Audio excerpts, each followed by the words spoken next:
Vardan Nu Dievo, va. Tėvo ir Sūnaus ir Šventosios Dvasios. Ar tiesa, atsiprašau, Sauliau, tu turbūt norėjai pasakyti, aš dar biškai užbėgau už akių. Tai jo. Nieko, viskas gerai. Tęsk maldą. Dieve, dėkojam tau už praeitą savaitę, už sveikatą, gyvybę, už mūsų bendrystę, už norą tave labiau pažinti, ko mes niekada negalėsim padaryti. Šitam gyvenime padėk mums bent kiek arčiau prisiartint tavo šventosios dvasios pagalba. Būk su mumis šį vakarą. Amen. Amen. Amen. Tai trečias mūsų susitikimas. Antras buvo tik tai audio įrašytas dėl techninių nesklandumų, tiem, kas klausėt. Dabar tikriausiai bus viskas įrašyta, kaip ir turi būti. Jau tikėkimės. Ir šiandien yra sekmadienis, kuris skelbia, kad yra liaudatė sekmadienis, šlovinimo, garbės arba džiaugsmo sekmadienis. Ir paskaitysime Evangeliją, kaip visada, ir kiekvienas, kas nusėda tą Evangeliją į širdį, tiesiog išsakysim. Nieko naujo, procedūra ta pati, kaip sakant. Ir jeigu liks laiko, debatam, diskusijom ir visiems kitiem dalykam. Ane? Tuoj iškelsiu failiuką, jau beveik moku padaryti greitai.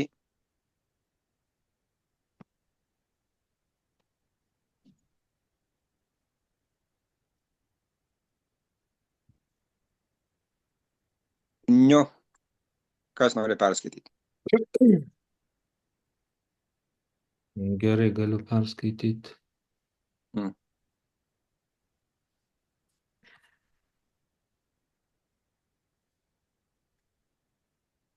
Iš Šventosios Evangelijos pagal Luką. Anuo metu minios klausinėjo Joną Krikštytoją. Tai kągi mums daryti? Jis joms sakydavo, kas turi 2 marškinius, te pasidalijęs su neturinčiu. Ir kas turi ko valgyti, tegul taip pat daro. Ėjo ir muitininkai krikštytis ir klausė, mokytojau, o ką mums daryti?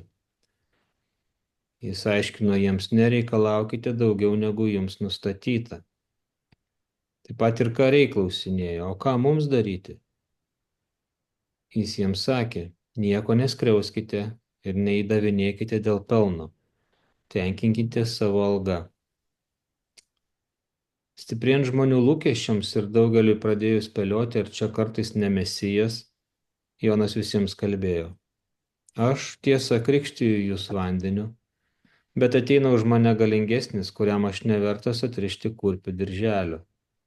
Jisai krikštys su šventąja dvasia ir ugnimi. Jo rankoje vėtyklė. Jis išvalys savo kluoną ir surinks kviečius į klėtį, o pelus sudegins neužgesinama ugnimi. Dar daug kitų paraginimų jis davė tautai ir skelbė gerąją naujieną. Tai viešpaties žodis. Tai tau, Kristau.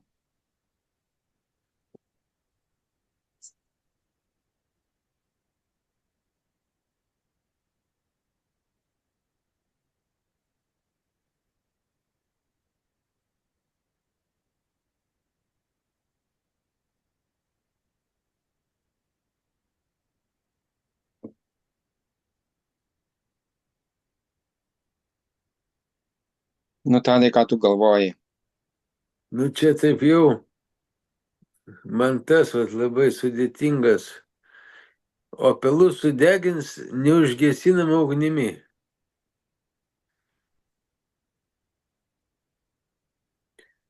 Dar daug kitų paraginimų davė. Čia, kad ne paraginimas gaunasi, čia toksai kaip ir pagazdinimas. Mhm.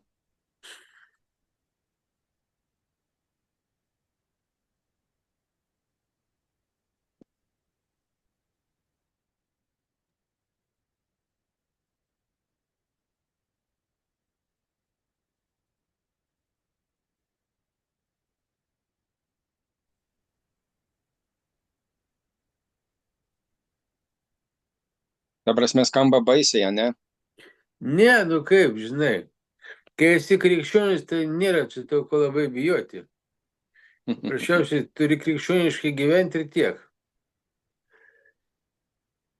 Bet čia tai tekstas tai gazdinantis, kaip pasakyti. Kažkur dingo tekstas, kas čia buvo. Ar aš čia kažką pamygiau? Gal kažką pamėgiai, nes tekstas nedingo tikrai. Palauk, kur čia jį surasti?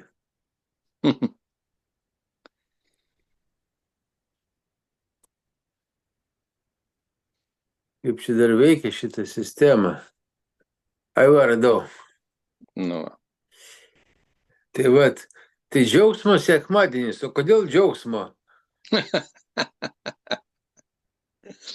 mano viena iš minčių irgi buvo paklausti, žiūrint į šitą Evangeliją, ar yra priežastis šitą sekmadienį vadinti džiaugsmo sekmadienį. Ir ką tu manai? Nu, tai va, aš noriu išgirsti ir iš jūsų.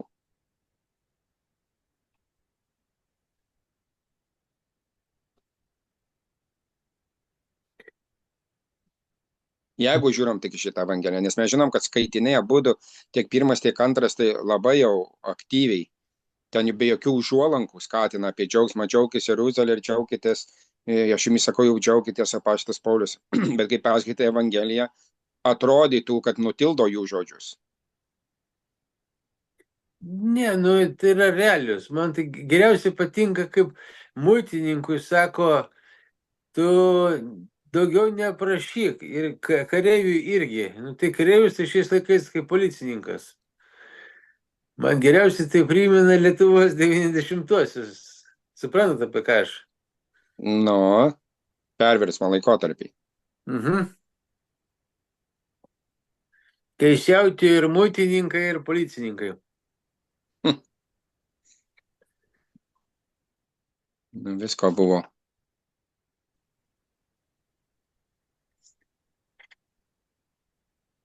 Nu, Egidijus ką mąsto? Nu, aš galvoju, Jėzaus pasakymai būdavo irgi tokie, ne? Tai ten turbūt tais laikais, jeigu norėdavo kažką tai taip stipriau, tai visi ten naudojas to, čia bendra praktika turbūt naudotis tokiais Palyginimais. tokiais pastiprintais, žinai, truputį. O tas sukrečia, nu tiesiog, tas, kas turi dviejus marškinius, tai pasidalina su neturinčiu, arba kas turi ko valgyti, tai visą laiką toks piškėsi priremtas prie sienos, galvoju, tai arba dar kitoje vietoje, kokia nauda, jeigu jūs pasikviečiate namus tuos, katruos mylite, nu, čia aš. Jo. O čia tokie dalykai, aš nu, kažkaip mažai kas taip daro, ne? Aš vieną kartą bandžiau va šitų visų dalykų paragintas kažkada tik įtikėjus, buvau įsileidęs pas save į namus alkoholiką. O katras tiesiog su manim kartu dirbęs, bet vasaros laikotarpis buvo ir aš sužinojau, kad jisai dar vienas toks pas mane, jie abu kažkaip dirbo, kad jie gyvena parke, miega parke. Lietuviai? Jo, lietuviai. Ir vienas iš jų tiesiog vieną vakarą prie mano durų už mašinos, jisai žinojo, kur aš gyvenu už mašinos. Mes kaip tik grįžinėjom iš bažnyčios irgi vieną mašiną pas mane kieme stovi, jis už tos mašinos atsisėdęs ant grindų šalia namų. Sėdi savo, žinai, tai aš sakau, tai žiūrėk, pas mumis einam, pas mane yra ten sode namelis toks, kur buvo galim permiegot, nu, šilta kol, žinai. Aš jį įsileidau ir Keliom dienom įsileidau ir paskui, žinai, galvoju, nu va, aš duosiu žmogui užsidirbti, tada dar į kitą darbą nusivežiau, nes jau buvo kurį laiką pas mane nebedirbęs jis. Mhm. Nusivežiau į kitą darbą, o jisai žiūriu, kuo toliau, tuo šiltesnis daros. Aš galvoju, kaip čia, iš kur jis čia ką. Jis pasirodo pas tos žmonės, kur aš dirbau, jis tų žmonių vyną šaldytuvę susiradęs, išgėrė, žinai. O jetams. Tai ir paskui aš su kitu tokiu buvusiu kažkaip dar skridau, jau vėliau po kiek laiko pasakojau šitą istoriją, žinai. Skridau su kitu, katras išlipo iš alkoholizmo ir sako, nu, Mhm. tu sako, arba kvailas, arba, nu, drąsus, žinai, nes aš sako, save atsimindamas, tai sako, aš taip, man niekas galvoje nebuvo įdomu, man tik tais išgerti, iš kur gauti ir man absoliučiai nesvarbu to žmogaus širdis, ką jis man rodo, man reikėdavo Mhm. gerti. Ir sako, įsileisti, aš sako, niekada neįsileisčiau alkoholiko į namus, nes jis viską gali tenai.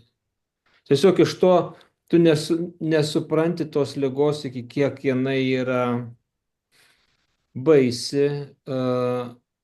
Ir gerai, kad gerai baigės ten daug kažko, tai žinai, ir vis tiek toks, vat po šitokių, nu, šitų žodžių, va, kur tave tiesiog ragina net Mhm. mylėti savo artimą ir kas tas artimas ir ten tie visi ir turi sugebėti išlaviruoti ir suprasti, nu, aš taip, nežinau net kaip paaiškinti, čia turbūt tą minutę galbūt, ačiū Dievui, buvo Dievo, nu, toks iššaukimas, ne dabar aš jau gal pagalvočiau, jau Mhm. pagalvočiau daug kartų, bet ar to reikia? Kitą kartą atvažiuoji su mašina pro šalį ir matai, kada sustoji ypač prie šviesoforo ir ateina kas nors, žinai, pinigėlių. Tai šitam atveju aš stengiuosi turėti mašiną visą laiką. Nesvarbu man, kur jis juos panaudos, tos pinigus. Tiesiog Mhm. juos, kad galėčiau duoti. Ir kažkaip pasitikiu tas širdies, žinai, tokiu impulsu. Vat. Nes, nu, kartais matai visai sėdi kažkoks girtas alaus skarbus, nu, jisai sėdi su skardinė prie parduotuvės, picos pridėliota aplinkui, Jo. visko turi, nu, tai ten jau kažkaip net nekyla ranka, bet nežinau, ar čia apie tai, žinai, ar apie tai, bet man tiesiog sukilo šitie tokie pasidalinimai apie tą mūsų, greičiau, kur mūsų širdis yra, ar mes pasitikim Dievu tuo momentu, kada mums atrodo, kad reikia padėti. Ir iki kiek ar reikia apie tai pastoviai galvoti, ar tiesiog pasitikėti, kad tą akimirką, tą minutę bus tau kažkas, nu, kažkoks apšvietimas ir galbūt padėsi kažkam tai, ne, nes šiaip žmogiškai žiūrint, pradedi dažnai, nu, abejoti visą tą ir pagalbą ir viskuom, ir kam čia padėsi, jeigu jis alkoholikas. Nu, žodžiu, daug minčių sukėlė, tai tiek. Jo, iš tikrųjų nėra pati, ne tai, kad lengva tema. Bažnyčia turi labai daug įrankių padėti žmogui. Kuningas, aš atsimenu čia irgi, vat, kur dirbom, St. Peter Old Souls ateidavo narkomanėlį, tai juos tiesiog išvarydavo.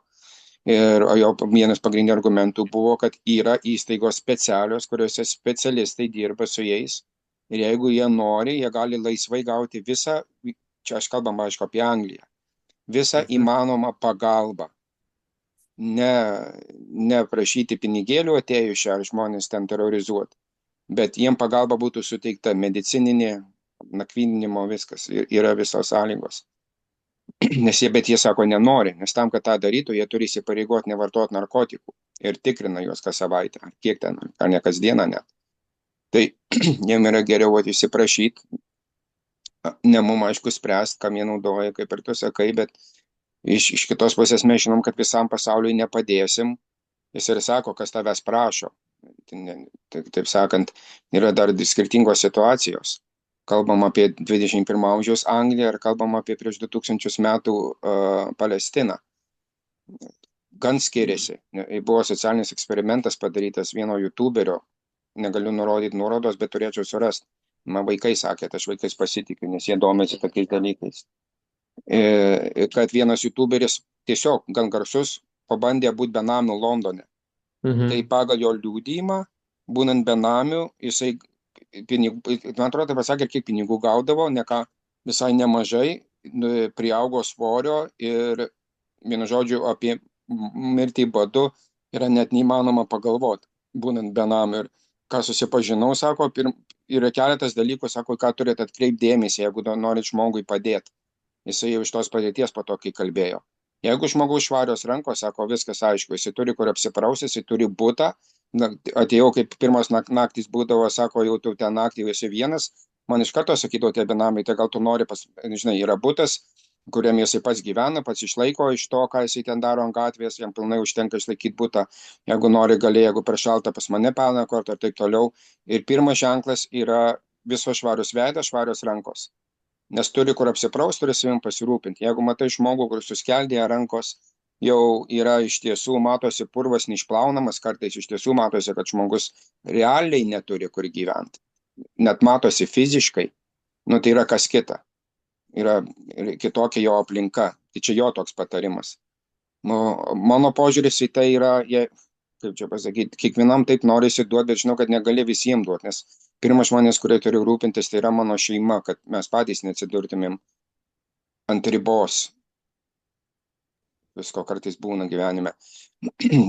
Čia jo Anglija įdomi, bet aš manau, kad šitą mintis dar turi turėti tokį pratesimą, kad žmogus turi išpažinti panašias arba tokias pačias vertybės kažkokias tai. Supranti, vien tas prašymas dėl prašymo čia irgi, tai biškis keblus klausimas, kaip Egidijus sakė. Man tai visada norisi, kad žmogus irgi kažkokį žingsnį padarytų, tada daug lengviau yra dalintis tuo, ką tu pats turi dalintis, ar tai būtų ta pačia malda, apkabinimų, žodžių, pinigėlių ar dar kažkuo, tai kai žmogus realiai daro kažkokį žingsnį, aš turiu mintį, pavyzdžiui, paprasti dalykai, mes matom gatvėje muzikantus, kažkokį žingsnį jie daro ir ne visada manau, kad jie benamiai yra, čia ne apie tai kalba, bet kažką arba piešia, arba, kaip čia pasakyti, yra kažkas, ką jie bando, galų gale yra vieši darbai visada, kurie yra prieinami. Yra kažkoks žingsnis, kurį padarytų link visuomenės, kad čia per sudėtinga dabar. Aš nebuvau pasiruošęs apie tai kalbėti realiai. Taip, čia aš galiu iš savo patirties, kadangi aš patapau beduliu prieš 15 metų. Tu, Sauliau, nežinau, tu čia žinai, ne, aš matai, po mirtino insulto. Šitą tai girdėjau. Tai šitą, tai yra toks niuansas. Aš, pavyzdžiui, buvau nuėjęs į Anglikonų bažnyčią, tai žinai, tai kunigas iškart priėjo, sako, tu turi pavalgyti, sako, nusipraus. Čia yra tokia bendruomeniška sistema. Čia ir savivaldybė, ir bažnyčio, jie pirmą eina į žmogišką klausimą, supranti. Ar tu turi pastogę ir ar tu turi pavalgyti ir nusiprausti. Čia iš tikrųjų tas sutvarkyta. Ir čia šitie, kur prašinėja, tai čia labai daug parazituojančių žmonių iš tikrųjų. Ir apie gatvės muzikantę, čia Lestės skverė kalbėjau su tokia viena mergiotė, ten taip gražiai dainuoja, ten daug žmonių ją aukoja. Sakau, kodėl jūs dainuojat? Sako, čia mano darbas, sako, toksai, aš sako, pakankamai gaunu iš tų aukų, sako, aš galiu išgyventi pilnai. Sako, mama manęs nesupranta, bet sako, toks mano darbas, jai patinka ta veikla, jai gaunasi ir žmonės jai pakankamai paaukoja, kaip pasakyti. Bet tokia, normalus žmogus papulė, supranti, kuris nebedavoja, o taip gražiai paaiškino, kaip pasakyti. Ne ten prašė mane suaukot, pavyzdžiui, nei ką. Įdomiai, čia įdomi šalis iš tikrųjų. Ir pas juos yra, matai, senos tradicijos, kurios, aišku, dabar maišosi, nes yra daug atvykusių iš tokių šalių, kurios neišpažįsta iš tos kultūros ir iš to bendruomeniškumo, kaip pasakyti. Ir net šiaip iš tų anglų patiklumo ir naivumo. ir piknaudžiauja vietoj to, kad gerbtų. Jo, Ir bet va šitas yra geras pasakymas, nes kartais tikrai jautiesi, kad tiesiog naudojasi tavo gerumu ir viskas. Ir tu pats jautiesi kaip, ne tai, kad kandęs vodą, bet kaip vazelino apipiltas. Kažkaip netaip jautiesi, kai žmogui tik duodi pinigus. Daugiau nieko, nei akis nepažiūri. man pačioj pradžioj, pavyzdžiui, buvo taip. Aš dar, supranti, mane buvo įkėlę į hostelio kambariuką ir aš tenai, nu, dar pašalpos negaudavau. Aš ten biškį gal santaupų turėjau. Ir aš ėjau kaip tik iš koledžo, ir prie manęs kažkoks bedulis pribėgo, sako, nupirk man valgyti, su kuo į McDonald's, sako, aš tau už svarą nupirksiu. Jis ant manęs pradėjo rėkti, nupirk man brangiausią kompleksą, aš sako, šitą už tavo tą svarą nevalgysiu. Tai aš taip supratau, kad jis nealkana, žinai, ir pradėjau atsargiau žiūrėti. Aš galvoju, aš pats negaliu dirbti, o aš jau vos kabinuosi, o šitas va sveikas drūtas dar man akis drasko, kaip pasakyti. Jo, čia nenuklydom, čia aišku išprovokuoja šitas tą klausimą. Tai Evangelija išprovokuoja šitą, kad ir iš tiesų reikia būti ir protingiam, ir neklastingiam, kaip sako Jėzus. Būkite protingi, kaip jis ten protingi, kaip... Balandžiai. Jo, pamiršau tą jo. Kažkaip kitaip, neklastingi, kaip... Balandžiai. Balandžiai. Negali būti. Kažkas panašus. Bet esmė tame, kad išminties visur reikia. Bet gudrus kaip kažkas, tai aš irgi neatsimenu. Man va šitas pato užkliuvo irgi kažkada. Gudrus kaip gyvatė. O dar norėjau paklausti, kartais protestantai,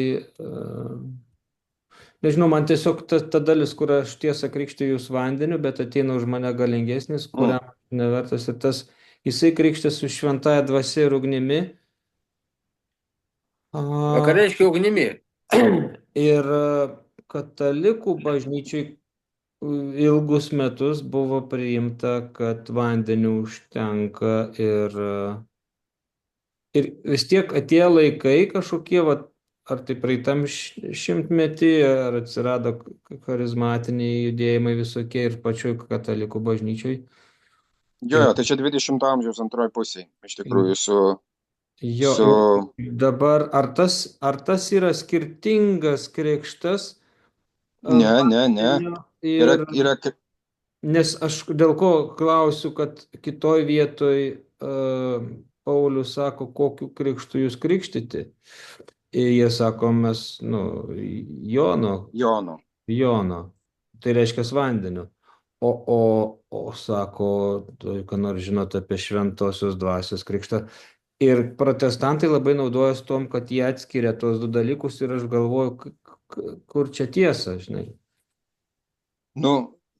Aš neatsimenu, kad klaustų, kai Paulius apaštalas klausė, man reiktų dabar dar pasižiūrėti tada, kokiu krikštu buvo pakrikštyti, tai senuoju Jono. Ir jis tada sako, Jono buvo atgailos krikštas, kuris atvėrė kelią į kitą Jėzaus asmenį ir tada jį pakrikštijo Jėzaus vardu.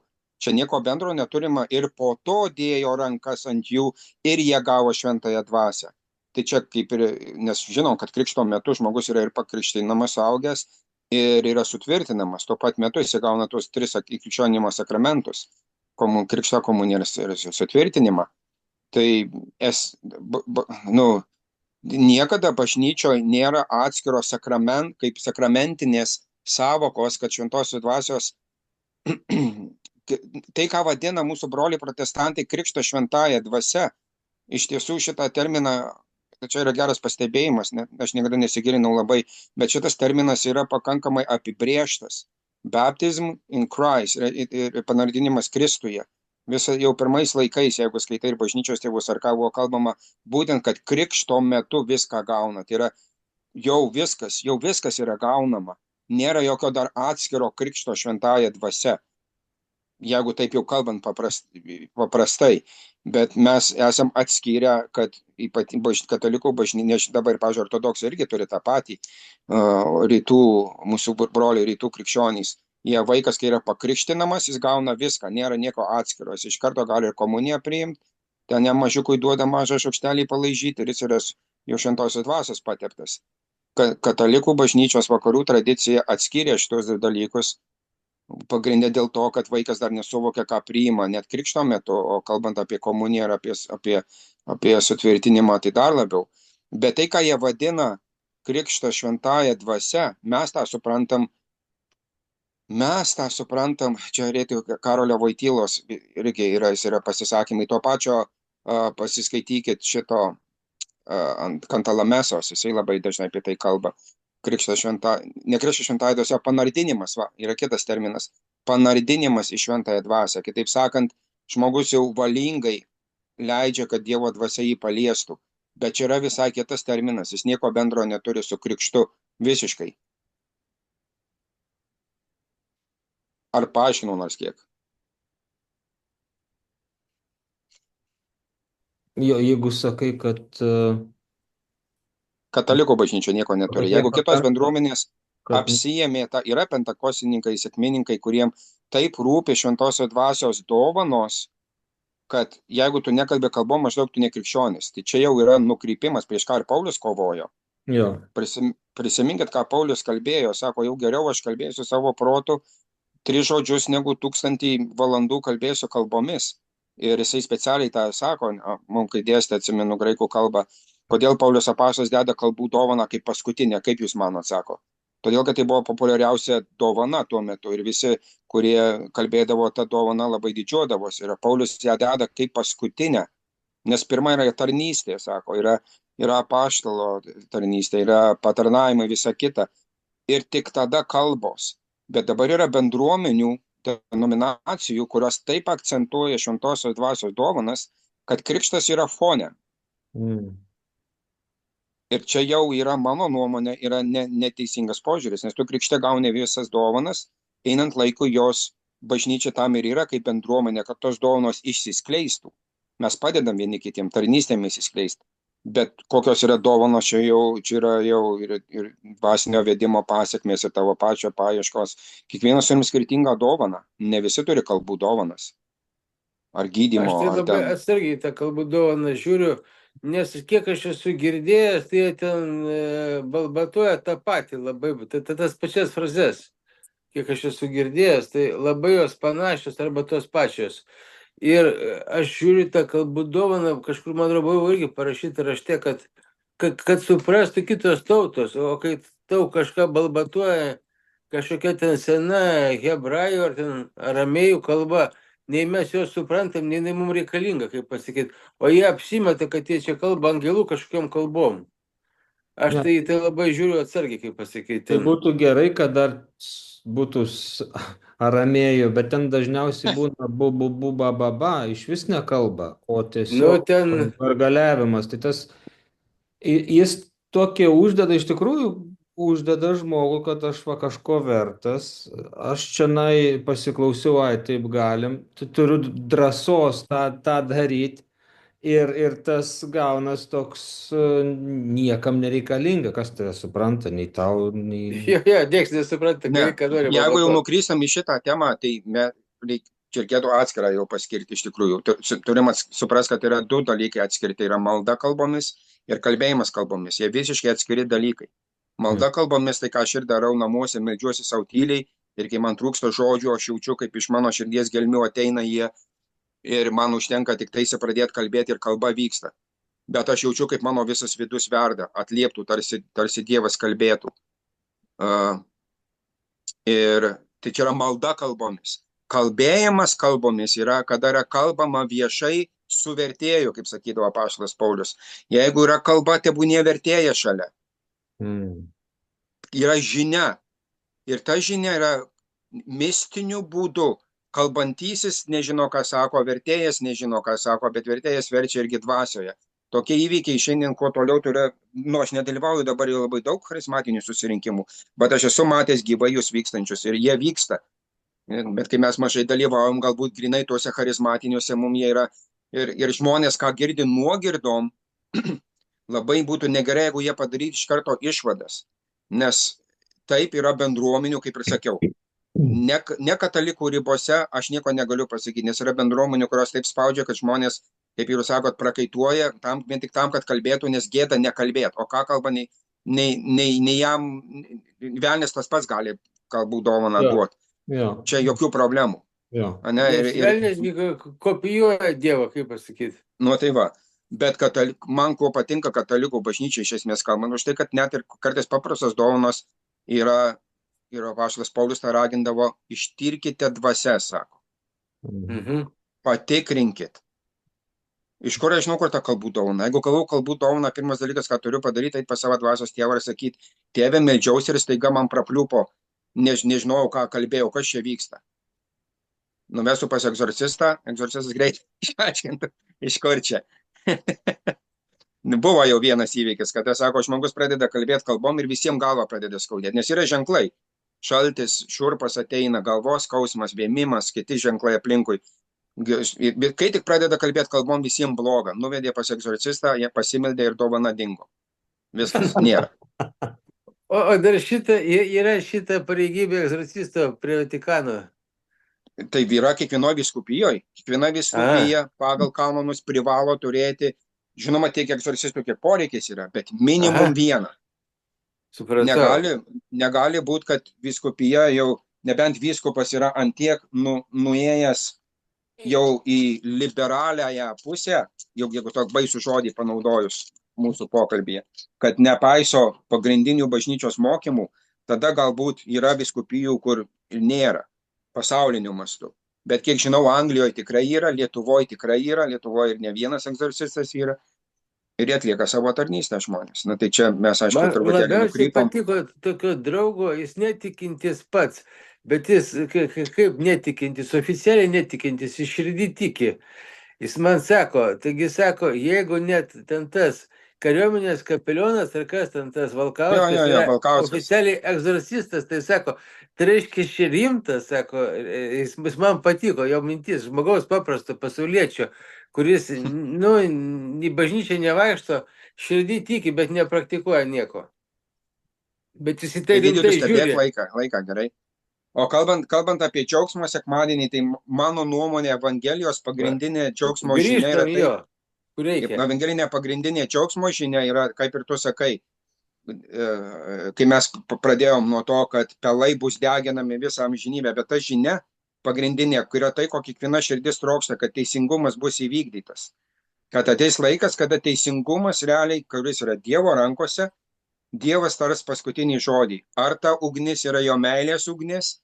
Įsivaizduokit, kaip sako, šventieji džiaugsis toj ugnyje, prakeiktieji kentės toj pačioj ugnyje.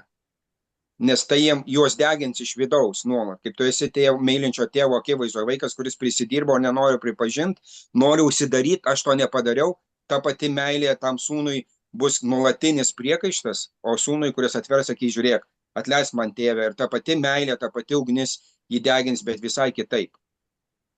Tai čia aš taip matau. Suformulavai. Tai palauk, o tai kur šis džiaugsmas? Džiaugsmas yra tas būtent, kad mes visi norim, visi trokštam, tie, kurie mirė konclageriuose, tie, kurie miršta dėl neteisybės, tie, kurie negauna teisingų atlyginimų, tie, kurie yra, su kuriais nesirūpinama, nes jie niekam verti ligoninėse, kad teisingumas vis dėlto bus padarytas. Sako, jisai atskirs. O kaip tu paskaičiuosi vertingumą ligoniniai? Ne, aš tik tai kaip palyginimą pasakiau. Nes tu supranti, jie žiūri į statistinius duomenis ir viskas. Aš tik kaip palyginimą dėl Dievo meilės pasakiau. Esmė tame, kad mano nuomonė, esmė tame, kad Dievas trenks į stalą vieną dieną ir nušvis tą tiesą. Ir mes nuo jos nepasislėpsim, aš nuo jos nepasislėpsiu. Aš noriu, kad man teisingumas būtų įvykdytas, net jeigu tai reikštų degti amžinai, bet tebūnie įvykdytas. Iš jau labai drąsiai kalbėjai. Bet jeigu jo ugnis degina, jinai degina tai, kas gali sudegti, o gali sudegti tik tai, kas nėra meilė. Bet tai degina, kai tu turi sąžinę ir tu tada supranti, kad kažką nusižengiai. Aš jau kad nusižengiau. O kuris nesupranta, tai to nieks nedegina, suprask irgi. Visko gali būti. Egidijau, turi kokią paskutinę mintį?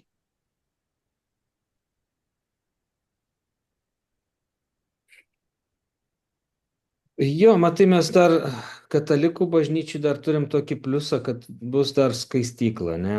Kitur to pliuso jie neturi. Tai vat, ten netgi jau yra džiaugsmas, kad tave degins, bet tu esi garantuotai, kad tu eisi po to ne į pragarą, o jau eisi pas Dievą, nes tave išskaistins. Tai va tas yra džiaugsmas dar, ne? Kad tave tam deginime dar viskas, tu jau žinai, nu, gerai degina, Jo. bet tu žinai, kad tu netmeti pats savęs nuo Dievo, pats Taip, savęs, taip, čia kaip trauktų supuvusį dantį. tu pats savęs nenurašėjai, pats ant savęs nebejėsi savęs, nes ten yra būsena, ten ne, nu, taip sako, ne, kad čia būsena pragaras, kad tu iki tiek save kaltini, kad gyvendamas šią žemę nedarai kažko tai, ko galėjai daryti. Nu, kažkas taip, bet. O kai jau tave tenai skaistina, nes mes, nu, vis tiek turim tų ir minčių visokiausių ir nepavyksta čia iš to žemė taip ramiai praslyžinai pro visus gundimus, tai vat, kad tą viską išdegintų, tai to reikės, nu, čia be abejo reikės, pats tai nekaip, nu, nekaip. Čia Aš sakau, tai- kam labai įdomu šita tema, kuri yra labai plati ir galima daug apie ją kalbėti, paskaitykit Didžiosios skyrybos. Lietuvių kalba yra parašyta Liuiso. Labai gera knyga apie pragarą, rojų ir skaistyklą. Nu, tęsk, Tadai. Aš apie realesnį. Aš manau, kad dėl to ir sugalvotas yra sekmadienis pas krikščionius, kad tu galėtum save skaistinti, kaip sakyt, savo sielą. Jau šio žemė, nereikia ten laukti. Iš ten mes nieks nematėm grįžtančių, suprantate, mes neturim kaip palyginti. Bet mes galim užsiimti savimi šičia.